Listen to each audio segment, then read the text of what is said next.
Welcome to the Experience Darden podcast. I'm your host, Brett Twitty, and you are listening to a new episode. On this episode of the podcast, I'm excited to share my recent conversation with Jack Alexander. Jack is an MBA, Master's of Education, dual degree student here at the Darden School of Business, and he is a second-year student in our full-time MBA class of 2025. Jack and I recently connected to talk more about his background, what he did before coming to Darden, his decision to pursue an MBA, how he spent his first year summer, and so much more. I think you're really going to enjoy this conversation. As always, if this conversation is helpful for you, please like this episode and subscribe to Experience Darden so you never miss an update. And remember, you can always check the episode description for links to Darden blogs, social channels, and more. And now, without further ado, here's my conversation with Jack Alexander. Jack, welcome to the podcast.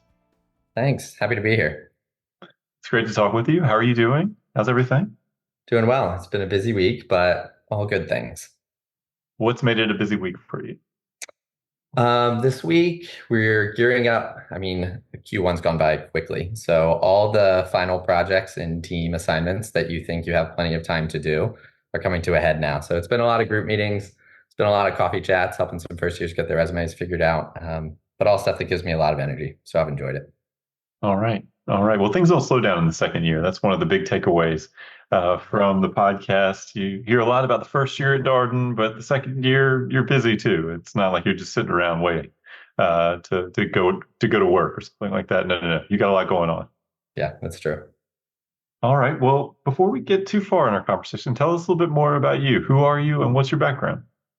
Yeah, sure. So I grew up in Indiana, which I'm a proud Hoosier. Went to IU for undergrad, which I really loved. I think I was probably a little bit unique in my undergrad experience because I came into college knowing I wanted to do consulting. My dad had worked in consulting for a little bit, and I was with him on a mission trip to the Dominican Republic. He was leading a conversation with our partners about what success looked like and how we would drive toward that. And I remember even as a high school senior thinking that was really cool. And he said he learned a lot of those skills with consulting. So I went into undergrad pretty focused on wanting to do consulting, had an internship in consulting and really didn't like it. So did kind of a left-hand turn, did Teach for America for 2 years out of undergrad and really loved teaching and loved being around kids. Eventually made my way to the world of consulting and did a couple of years at Deloitte before coming to Darden. But now I'm here, might be headed back to Deloitte. I think that'll be my plan after school, help get some loans paid off, and then hopefully transition and do some work in the business, education, nonprofit space. Where'd you do your Teach for America work? I was in Mississippi, which was nerve-wracking initially. I told TFA I would go anywhere and I would teach anything. And then when you get your assignment and you're from Indiana and you've never been that south, I was a little nervous, but talked to a lot of people, got excited about the opportunity to live somewhere that I was pretty sure my professional career wouldn't take me. And so I was in the Delta, which is the far western side of the state along the Mississippi River. So I lived in a trailer park just outside of Greenville, Mississippi, in a small town called Leland. Leland's claim to fame, the creator of Kermit the Frog grew up in Leland, Mississippi. And I think that's probably the only claim to fame for Leland, Mississippi. So to be clear, it's not Jim Henson that's from Leland, Mississippi. It's the guy specific. Oh, it is. Okay. Yeah, all right. Jim is from Leland. Wow. Yeah, okay. Well, cool. that is a big claim to fame. That was a big one. Pretty small town, but I loved it. I taught in a neighborhood school. We did K through 8th, but only had, my first year we were combined with another middle school, but there were only probably 100 kids from K to 8th that typically went to the school. So it was really small. The community knew everyone who went there. The teachers knew all the students really well. So it was a really unique educational experience. It was a great way for me to come into teaching because it was small. And so I got a lot of support from my coworkers during the period when I was a really bad teacher. It is an adjustment. I imagine there's training for Teach for America, but it's probably not quite the same as being thrown into the classroom. No, we calculated by Tuesday, my first week of teaching, my second period, I had doubled my amount of time in front of a class. So we only did 8 or 9 lessons over the summer. So that equated to less than a day and a half of full-time teaching by the time I started, which was drinking from the fire hose. Yeah, that made Darden feel easy coming here, which is definitely drinking from the fire hose first year, but compared to teaching, it all felt easier. What exactly were you teaching? So we were a small school. So my first year I taught middle school math. So I was sixth, seventh, and eighth grade. That first year we were combined with another middle school, and the communities didn't really like each other, and I didn't know which kids were from which school. So in my first week, the teacher across the hall started referring to me as the bulldozer because I broke up a lot of fights. Thankfully, that went down. But so I was sixth, seventh, and eighth grade my first year, and then due to teacher turnover, my second year I was third, fourth, and fifth grade. And so I've taught third through eighth grade math, and then I've tutored everything up until calculus. Would you describe yourself as someone who has always enjoyed math? Something that comes naturally to you? I would say so. I think I was probably would have been better suited to be an English teacher. I also love reading, but I had a sense that there would be more people willing to teach English than math, which ended up being true.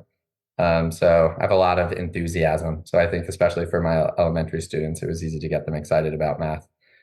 In middle school, it's hard to get middle schoolers excited about anything, but to the extent that I could, I think they were more stoked on the Pythagorean theorem than they would have been otherwise.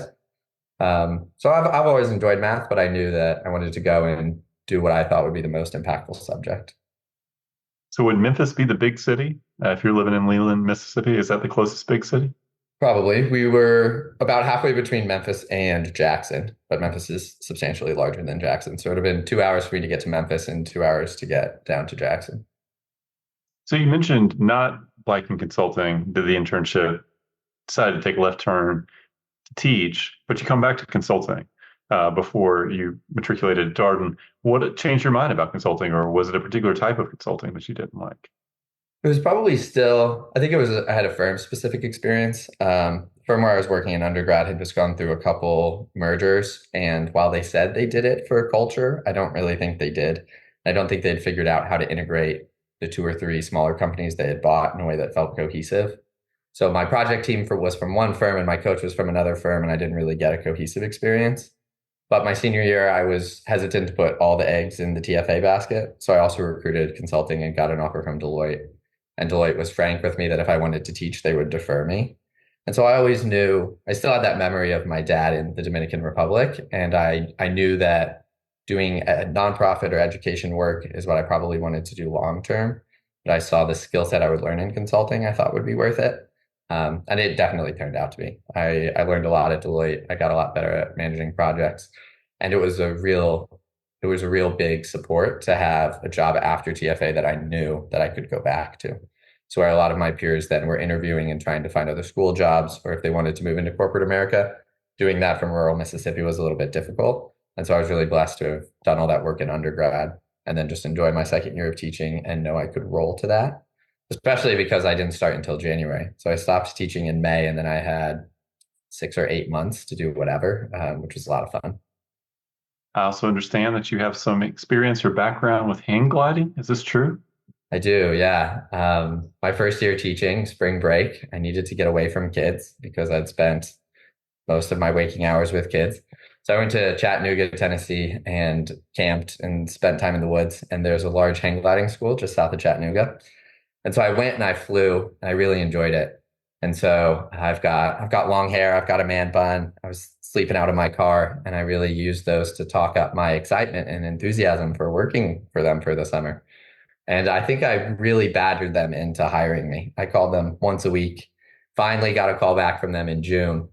And I expected, an interview, maybe send a resume, some references, but they called me and they just asked when I wanted to start. So I lived out of my car for that summer. I worked for Lookout Mountain Flight Park, learned how to fly a hang glider, which is, in my opinion, one of the coolest things in the world, one of the best experiences I've ever had. And then the next summer, when I had that time period off, I initially started working as a raft guide on the Ocoee, which is a river in eastern Tennessee, a couple hours north of the hang gliding park. And I enjoyed the hang gliding much more. I was going back there on the weekends and flying and hanging out with my friends.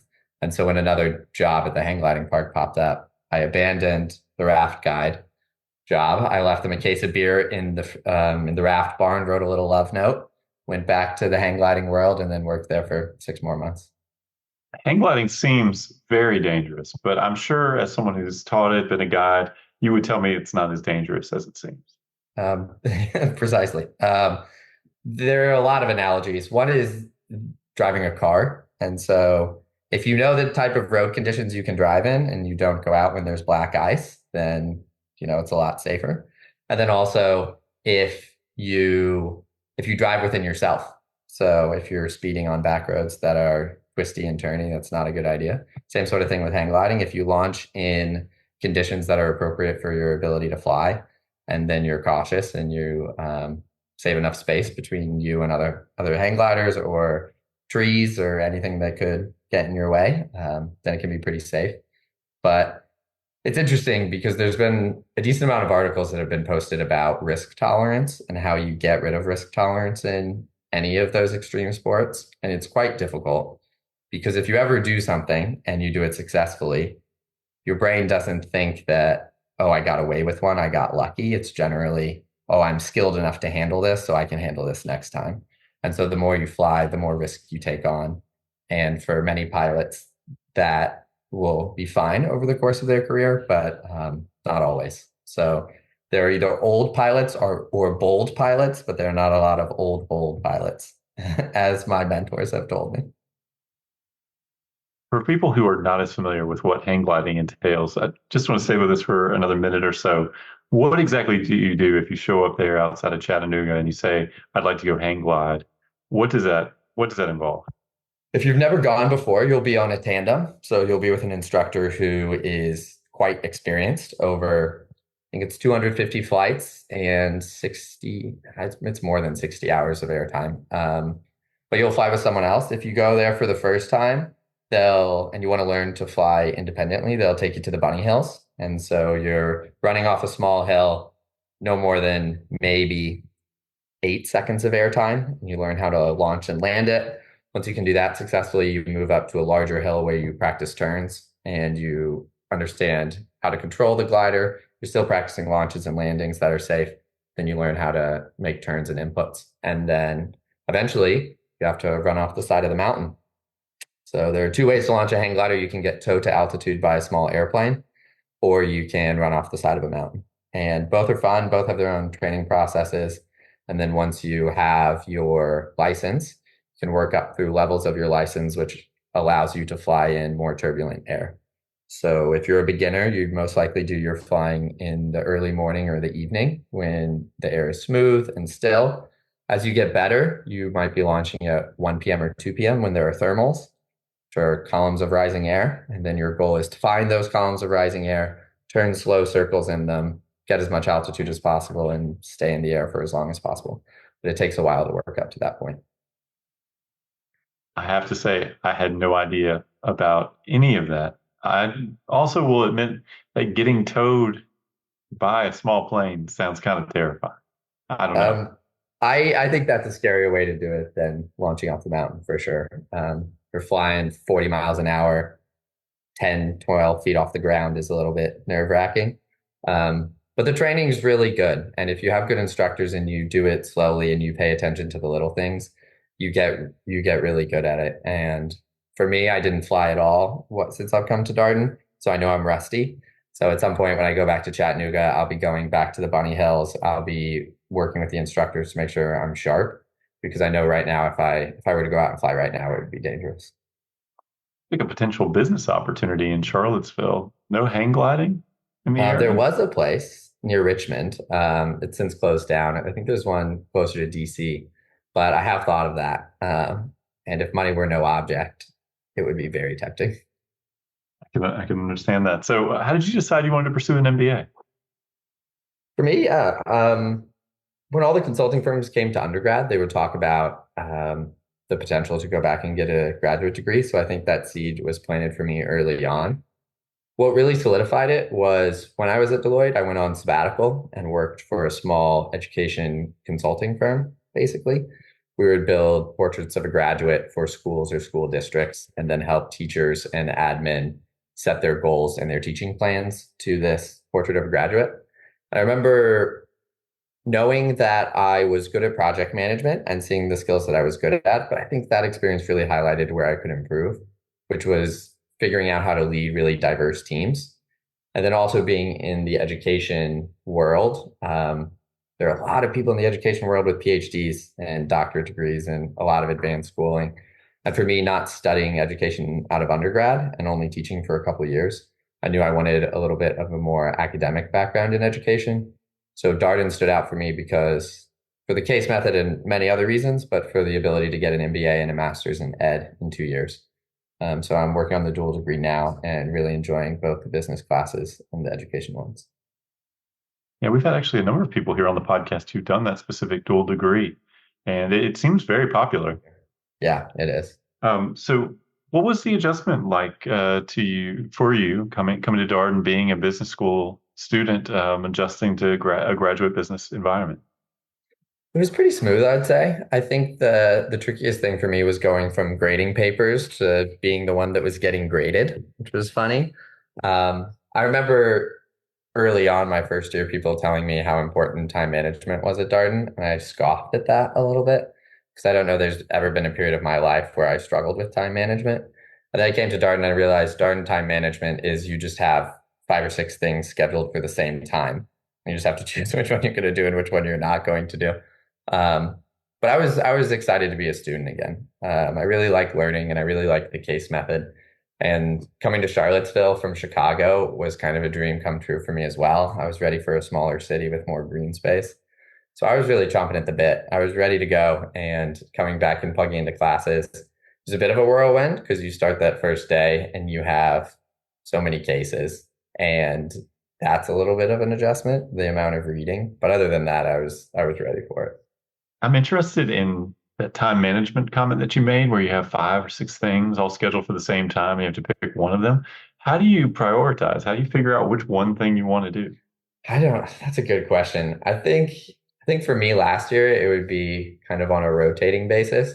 I knew if I did something that was more career prioritization and I deprioritized the gym or class, that the next decision I made, I might need to switch that.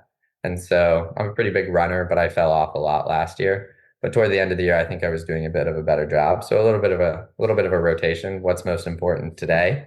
For the fall and the early spring semester, career was probably the most important. For me, knowing I could go back to Deloitte, I had the luxury of focusing a lot on the classroom. But toward the end of the year, I think I did a better job on figuring out how to make decisions for recharging my battery. And if that was going out for a run or just spending time at home instead of out socializing, that also made a big difference. What section were you? Section D, very proud Section D. Um, we were last in the Darden Cup the year before we got here, and we were second last year, and we're quite proud of our improvement. What do you attribute the improvement to? Of course, the section changes, so maybe just different mix of people, different results, or were there any structural changes? I don't think structurally, but I think culturally we had a lot. Our second years last year spoke about how their section and their second years weren't the most cohesive and didn't show up to a lot of stuff. So we had the benefit of a second year class last year that was really engaged and really wanted to show up. And I think that set a really good tone for us coming back and doing the same thing. And then I was part of our section leadership last year, and I thought we had really strong and thoughtful leaders. We, instead of doing an end of the year celebration, we shifted it to the beginning of the year this year. And I think that made a big difference because it got all the second years together and we were able to chat and catch up and hear how everyone's summer was going just as a group of second years. And so the first time we had the first years and the second years of Section D together, it made the mingling a lot easier because I wasn't seeing people I hadn't seen for 3 months and very excited and anxious to hear about their summer. Instead, we were able to focus more on building a new culture and a new culture as our section with 70 new people. And that wasn't the main driver in that decision, but it was in our mind when we did that. And I look back on that. I think that was big for setting the tone this year and being able to lean fully into our full section events. So I think a lot of it was the culture of the team and then the thoughtfulness of our leadership as well. What role did you have in your section? What was your leadership role? I was the outreach rep. And so I managed our canned food drive, which I was reminiscing on a few days ago, which ended up being quite stressful. But we raised a lot of money and a lot of canned goods for an organization in Charlottesville. So I was in charge of that. I organized a habitat build and helped with the BGIA auction as well. and then ended up rolling all that experience into being that outreach rep for DSA this year. And so it's been really nice, and it's been nice for me spending a lot of time in the classroom and doing a lot of work that felt very purpose driven, to come to Darden and be able to integrate that and find people who are also excited about purpose driven work and find time for it even in the hectic, busy days that we have. For folks who are not aware of what BGIA is, it's Building Goodness in April. Do I have that right, Jack? Yeah, spot on. And so we'll do an auction in the fall where students and professors will auction off a variety of things. Professors will often auction off dinners at their houses. Last year, I auctioned off doing someone's dishes. I still have people who need to take me up on that. So if they're listening to this podcast, schedule me to come and wash your dishes. Um, and so we raise a lot of money in the fall, and then in the spring, each section does a build at a house in the community. And so sometimes that's more akin to a habitat build, but oftentimes it's remodeling or landscaping, fresh coat of paint, those sort of maintenance type projects. All right. So what did you do in the summer between your first and second year? How'd you spend your summer? I stayed in Charlottesville, which was high on my list of things to do. I love Charlottesville. And so a summer in Charlottesville with a little less Darden work, I was excited about. I worked for the License and Venture Group, which is a VC that's operated by the university. So they invest a lot in early stage healthcare technology that comes out of the labs of the medical school, and then occasionally out of the engineering school as well. And so I was on the seed fund side doing diligence on healthcare projects and companies and writing investment memos, and had a great experience. My manager was fantastic. Had a couple other Darden interns working with me, which made it fun. And then big plug for staying in Charlottesville for the summer. It's nice once the other students leave, it's much quieter. You also have more time to get out of the Darden bubble and into the community, which was lovely. What are your favorite things to do in Charlottesville? Do you have a list? Oh, yes. Sunset Series at Carter Mountain went to frequently. Ravana Roots, the music festival, they do shows with some regularity on the weekends through the summer and the fall. So went to a few of those. And then I had gotten a gravel bike at the end of the spring, and so did a lot of bike rides with a group of Darden and non-Darden folks this summer, which was really fun. It sounds like you have always been into outdoor activities based upon your earlier stories of the hang gliding and the working on the Ocoee, et cetera. Yeah, it's my preferred way to spend my PTO. All right. Even PTO when you're in school, you still got that mindset, Yeah. right? No spring break. It's just PTO. I like it. Exactly. Yeah. If I'm off, I would like to be outside. All right. So you've come back. Your second year is underway. What are you involved with? What's exciting to you about your second year? Yeah, the outside of class, the three things that take up the majority of my time would be DSA, so doing the outreach role, which has been fulfilling to be a part of the student organization that runs a lot of the Darden events. I've enjoyed that a lot. I'm also a second year coach, which is fun. It's nice to pass on all the knowledge that I got from second years last year to first years this year and help with resumes and cover letters and thinking about interviews and interview strategy. And then the third thing is probably my favorite of the three. It's the Darden Prep program. So it is an organization under Resiliency Education, which is a nonprofit founded by a Darden professor that goes and teaches business classes in the prisons. And it's neat to be on the other side of case method, to be facilitating the conversation instead of participating in it. And it's really fulfilling to spend time outside of Darden. And so I've been to the prison facility only once thus far, but I'm teaching an entrepreneurship class, and I've really enjoyed the opportunity to do that and give back to the community of Virginia. Enjoying being back in the classroom, and you have some teaching experience, a little different than teaching entrepreneurship through the prep program, but are you enjoying being back in the classroom? Yes, it's great. I was buzzing after the last one. I felt like a runner's high. I had a lot of endorphins. When I was leaving, one of the learners asked me if I was nervous to be in the prison. And I said, frankly, no, because I'm still more afraid of middle school girls than I am of my current students. So it's nice to do that role and not have the nerves that I had when I was teaching younger students. And then to have a group of students that are really eager to learn. And so we've laughed as our teaching team we think the learners that we're working with now come more prepared to classes than we do when we're prepping cases, and that's just really refreshing to see. So it's been very fun. Yeah, I love that. We've had a few people on the podcast talk about the prep program, and it sounds amazing. Does it give you a deeper appreciation for your case discussions in class, like what the faculty are able to do to facilitate those conversations? Absolutely. Case method is difficult, but it was one of the big reasons I wanted to come to Darden. I knew lecture wouldn't work for me. I remember how I would get distracted in undergrad.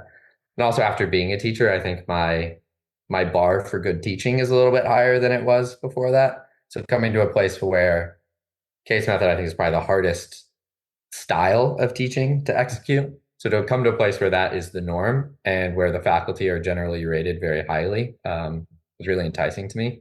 But it is difficult on the other side of things to steer the conversation, but not be too heavy-handed, to let it evolve organically, and to let the learners struggle when there are tasks and get helped by their peers or work through it on their own as they're speaking rather than giving answers right away. All that stuff is tricky. But it does give me a huge appreciation for our faculty and the way they create magic in the classroom. And one of the things I had a chance to help out with the ethics through literature class for our executive MBA students last year, and worked with Greg Fairchild, who obviously you know through the prep program. And one thing that I had the hardest time getting comfortable with is asking a question and just silence afterwards and just letting people think, maybe stew on it for a while. Greg is obviously masterful at this, very comfortable with it. But I think I maybe just discovered that I just don't like silence. And so if you ask a question, and then I feel like I have to ask like a variation of the question and maybe like rephrase it or something. Like it revealed for me like a lot of like maybe anxiety when you teach in that way, because you have to be okay with like asking a question, let people sit with it, and maybe having to think of three or four different questions that might ultimately draw out the conversation. It is complicated because of the level of preparation you have to have. You can't just walk in there and say, I'm going to wing it. No. And faith in the process. So I remember struggling with that my first year of teaching, but the rule of thumb is it takes about 8 seconds. So if you ask, does anyone have any questions? And you say, okay, cool, let's move on. You haven't left enough time for them to actually think of it. Because many people, you hear that and you first think, do I have any questions? And then you think about what your question is. And then, oh, is this a dumb question? Should I raise my hand? And that whole process just takes a little while. And it took me a while to get used to that as well.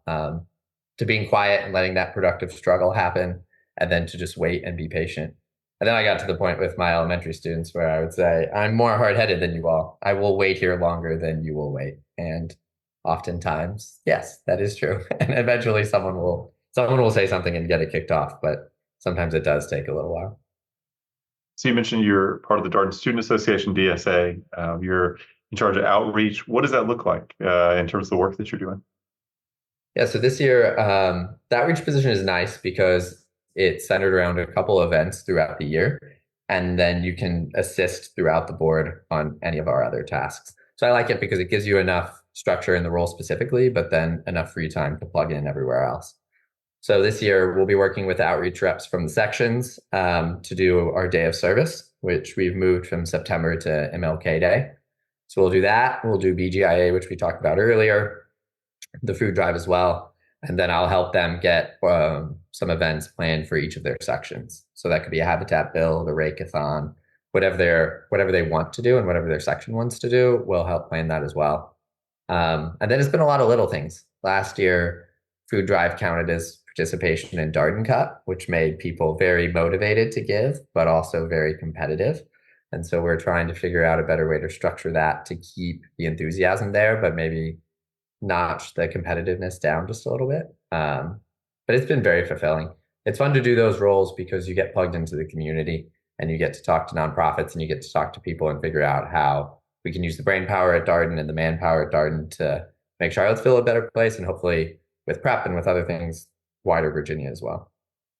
What are you most excited about that DSA is doing this year? You know, if you had to circle one thing, obviously there's tons of things happening at Darden all the time. I'm so impressed by I always get emails, calendar invites, no shortage of ways to be engaged. But what's most exciting? If there's one thing that you were going to remark upon, what would that be? It's a good question. Choosing one thing is difficult. I think it's not an event, but I think it's more of a mentality on our board really looking to connect the dots within Darden. And so there's so many good initiatives that are going on that would benefit from just being connected in the right spot. I think that's something in the few months we've been together and working, it's not been very long, that our board's done a good job of and recognizing where there are, is there duplicative work? Are there two people doing the same thing or striving for the same goal? And how can we connect that and make it happen and make it happen faster, easier, or with synergies, the businessy term synergies. And I think I've really appreciated our board's thoughtfulness around that. So I think I'm excited to see after a year of that where it ends up. Let's talk academically a little bit here. What classes are you taking? What classes are you excited about here in your second year? For me, coming in, I felt like I had a good skills in project management and people and the foundation of being good at leadership. What I wanted to focus on and emphasize was more of the hard skills. So last quarter in Q4 of my first year, I took valuations and data visualizations, two really good classes, but two challenging classes from a quant perspective. And I keep adding challenging classes from a quant perspective to my schedule. So I'm in private equity at the moment, which I really like. I'm hopeful to take a couple VC classes in Q3 and Q4, which I'm interested in, maybe a mergers and acquisitions class. So pretty heavy on the quant. And then potentially the class I'm most excited about is called Character Traits. And it's a small group of Darden students in their second year and undergrads who are fourth years. And you meet in the rotunda and you talk about philosophers and characters of leadership, what that means to you. And I'm really excited for that seminar style class. It feels like the kind of class you should take at UVA, especially in the UNESCO World Heritage part of UVA. And so I'm really excited about that. And that'll be Q3 for me. So that'll be starting in January. Who leads that class? Jackie Doyle. I'm sure that will be a great class. Well, I mean, incredible setting, such an interesting concept for a class. And that does feel like just the kind of class you should be taking at the University of Virginia. That feels very UVA. It does, doesn't it? So you mentioned your second year coach, and I want to talk about that because it's also this really cool thing that happens where second years coach first year students as they're going through the career process. And I think highlights the important role second years play in supporting first years along the sort of career journey and helping them figure out what they want to do. And a lot of that networking that's there in the background as people are sort of hypothesis testing some of the career ideas that they have. But then also working on things like resumes, cover letters, et cetera. So what do you enjoy about being a second year coach? I love the mentorship aspect. And for me, it plugged me into meeting a lot of first years. And I think at Darden, since first years and second years don't really take classes together, the opportunity to work with them and help them on their career journey has been fulfilling. And also, Darden does such a great job of coaching students through the career process for the more typical careers. Since that wasn't what I did, it's been nice to give back to some folks who don't want to do consulting or banking or MGM, any of the big, more regimented career paths, and are looking at stuff like VC or private equity, or just doing a market-based job search. So leveraging their own networks to find opportunities. And it's been helpful to find them and support them through that process because it can be a lonely one at times as there's less of a playbook. And as your peers are doing bigger recruiting and getting jobs a little bit sooner, you start, I know I felt this way, you start to get a little nervous as you still don't have anything. But if you stick to that, good things end up happening. And so it's been fun to be a part of that and help my coachees figure that out and think through that process, even though they're not doing one of the more traditional career path routes. Did people get assigned to you, or did you pick the people you're working with? How does that coach relationship get established? There is a assignment process. I don't know what it looks like. So we as coaches fill out what was our job search like, what were our skills before Darden, what do we feel that we know about? And then the Career Center does a good job of matching students up. So many of the folks who recruited consulting could have three or four people who are interested in recruiting consulting below them. I think I got lucky and my four coachees are all interested in similar things. So it makes it a little bit easier for me to share those and share opportunities, and we can talk a little bit more as a group. And it's all within the wheelhouse of stuff I recruited, which is nice. But I know the Career Center spends a lot of time thinking about that and trying to pair people with, or trying to pair first years with second years who have experience that aligns. So one quick point of clarification, just going back to something you mentioned. You mentioned different careers, consulting, financial services. What's MGM? Marketing and general management. So if you want to go, we had friends who ended up at Lowe's, who did an MGM program at Lowe's, at Molson Coors, Dick's Sporting Goods does one. So it's plugging into some of the more, maybe more consumer facing, but your typical kind of corporate America brands, and they're generally rotational programs, I think. But there are people who are much better experts on that than I.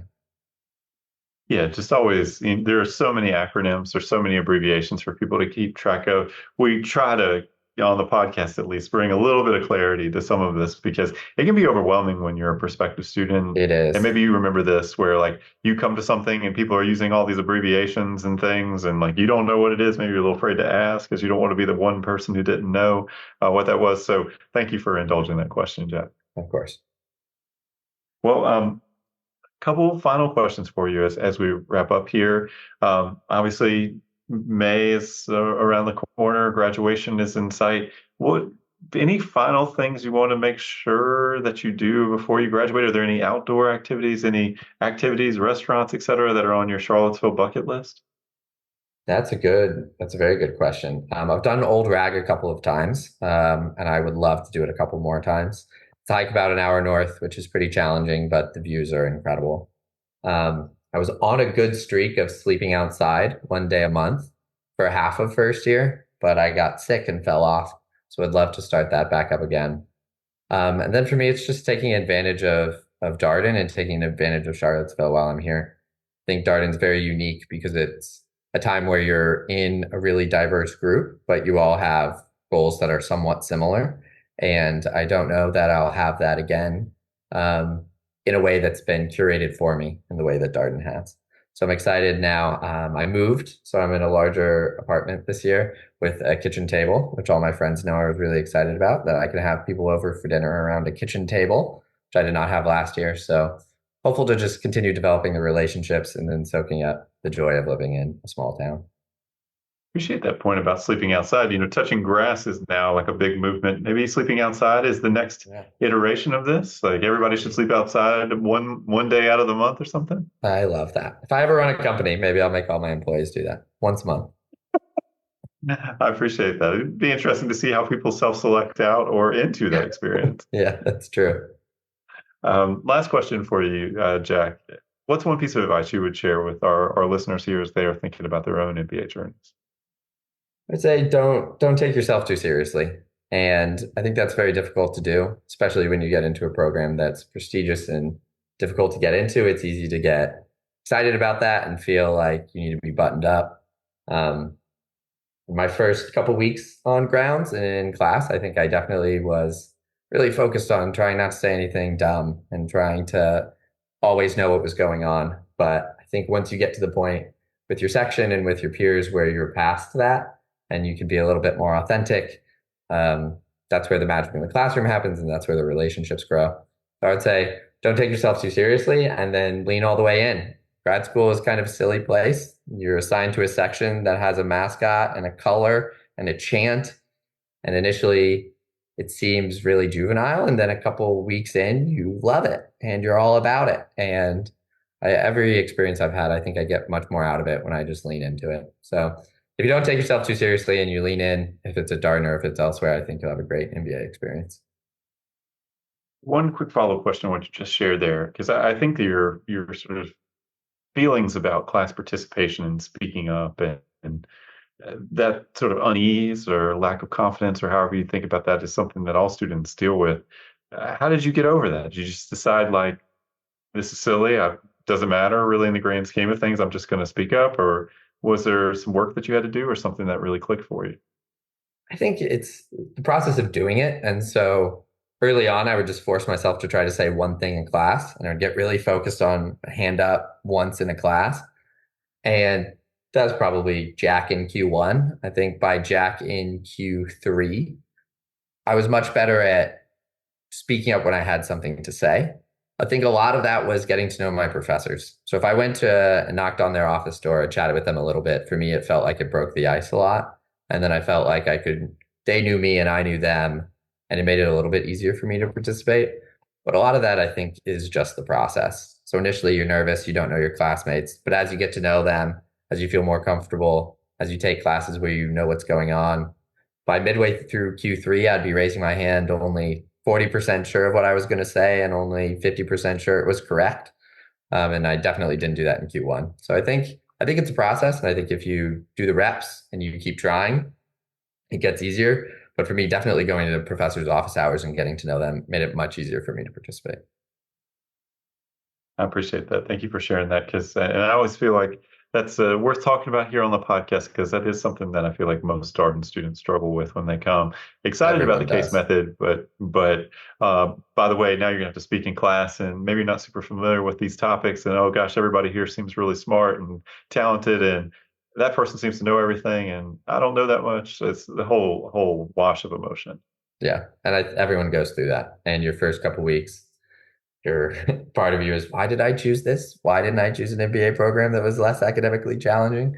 But I was sad when our section no longer took classes together, and I still really love the classroom experience. So I think it definitely grows on you. And like any other skill, if you do it every day for a year, you get pretty good at it. And leaning into that and just practicing and going in and showing up and giving it your all, it makes a big difference.